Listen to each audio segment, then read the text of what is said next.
Sue is in Chicago. Hi, Sue. How are you? I'm doing great. Thank you for taking my call. Sure. What's up? My husband is 62 and I'm 58. We've been married 38 years. We have no debt, and our net worth is a little over $1 million. 200,000 of that is in real estate, 800,000 in stocks and bonds. In 1997, we were raising 4 little boys, and my husband went through leukemia and a bone marrow transplant. Ooh. And so the only life insurance we could get was a whole life, and it was a $600,000 policy. Dave and Rachel, we put in since 1997 $10,000 a year into this policy.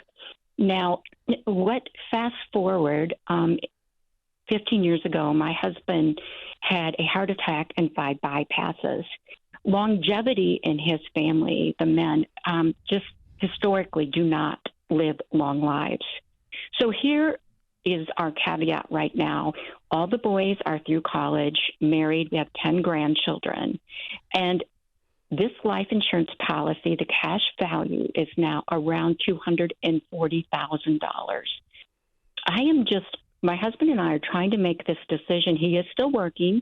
He has an income of about $80,000 a year. He hopes to retire at about 65. My income a year after COVID, I'm a Christian motivational speaker, so my income dropped from about $50,000 a year to now $20,000. We are trying to make the decision of whether we cash in this whole life policy and put into our stocks and bonds portfolio, given the fact of his life expectancy to be What's the face value? 240,000. No, that's the cash value. What's the death benefit? It's $666,000 right now. Okay. Wow. Okay. So basically, if he dies, or no, when he dies, we all die. Yes. When he dies, I understand. if the policy is in place, you will receive 666. Yes, sir. Okay, that means they're going to keep 240. So you really have a $400,000 insurance policy. Correct. That's really what you have. Okay. And so the swing is, do you need the extra 400 to live? And the answer is no. Mm-hmm. You don't. So if you cash it out and put 250 in there, or if you keep it, either one, you're going to be okay either way, financially speaking, mathematically speaking. Mm-hmm. Agreed? Agreed. Okay. So this really comes down to a bet that you're making, not based on the past, but for $400,000, I'm going to bet that I'm going to put in less than $400,000 before he dies. Right?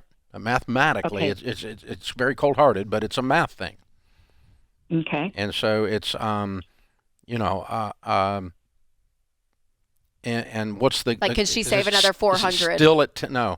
I'm saying she's paying for a $400,000 life insurance policy. In essence, they are paying. Okay. Okay, and if he dies before you put 400 into it, if you put 300 into it, you gained by 100. Mm-hmm. Right, and that's Yes. that's the math. Good, but and is it currently and it will be forever $10,000? Yes, and that's been our first. Since we got it, we fund that first, and then our employee matching, Mm-hmm. and then our Roths. That's been our. Yeah. Well, that would not be my order of priority, but if we're just making bets at $10,000 into 400,000, that's 40 years, is it not?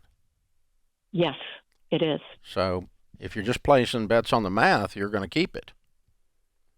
Okay. It's a crappy product.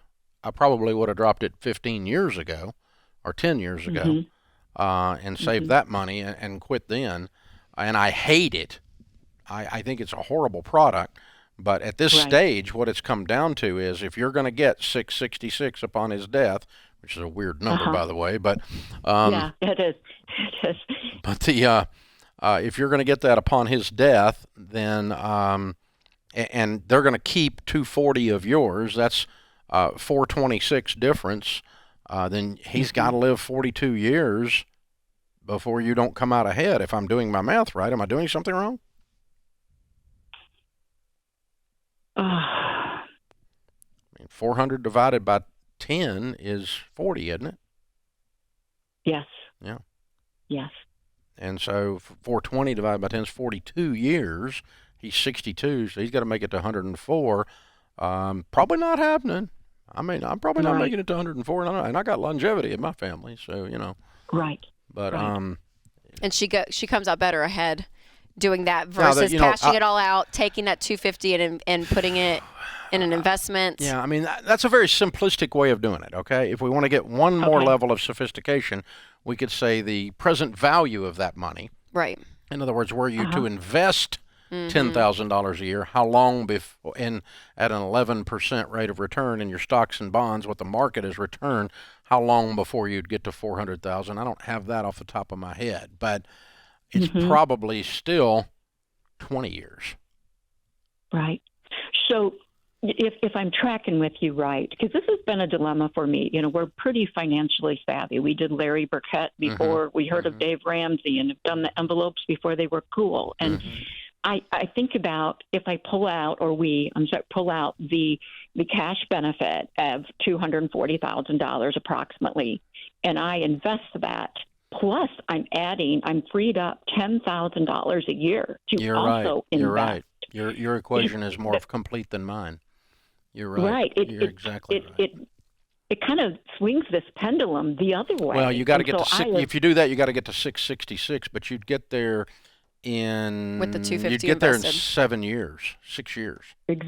Exactly. You know what? You got me. You got me. You didn't need me. I needed you. Okay. Oh, yeah, you're exactly right. You're exactly right. I left a variable out of that. Oh, wow, that was dumb. Okay, you got it. You're exactly right. Good. No, you're exactly right. So what I would do is run the sit down with your investment advisor and run the calculation if you invest at your current rates of return on your investments, $250 plus $10,000, and how quick do you get to 666? That's the equation. And if it's at 11%, I think you're there in about 5 or 6 years is what I think it's going to come out. I'm doing that in my head, but I'm not far off. So, yeah, I am going to cash it out. Good, I feel better, because I hate those dadgum things. I know. I was having trouble keeping it. Yeah. So you can take his job.